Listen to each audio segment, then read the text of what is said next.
uummanni Oromoo hundi keessan baga gammaddanii Amboo fi Doldolaan bara kana akka Itoophiyaatti qabxii olaanaa galmeessaniiru.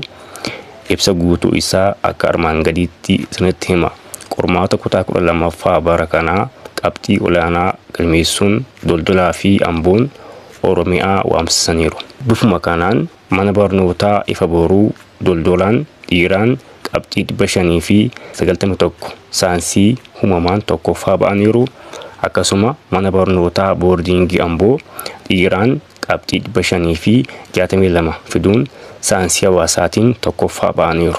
Bara kana barattoonni 804 darbuun kan beeksise ministeerichi barri kun isa bara darbeerra fooyya'aa ta'uu ibseera. Naannoowwan lakkoofsaan barattoota hedduu dabarsan wal duraa duubaan Finfinnee, naannoo Hararii fi naannoo Amaaraadha. Bara kana barnoota saayinsii uumamaa fi saayinsii hawaasaan naannoon Oromiyaa qabxii olaanaa fidaniiru.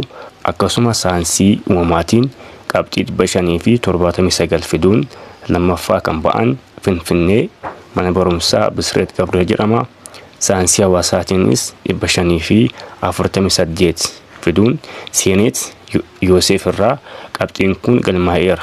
Walumaa galatti barattoonni saayinsii uumamaa 11.4 bara kana darbaniiru. Akkasuma saayinsii hawaasaatiin 5.3 bara kana darbaniiru.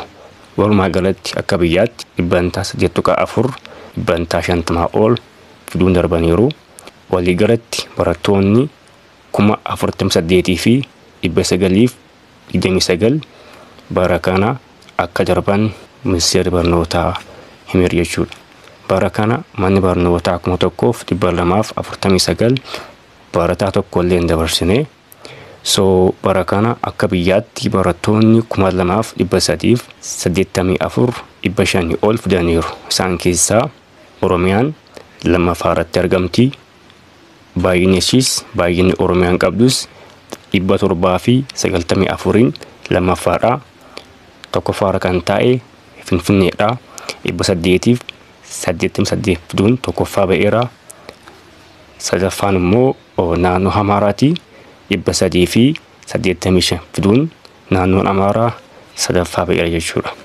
Akkasuma illee remediyaaliin bara kana akka jiru ifoomeera.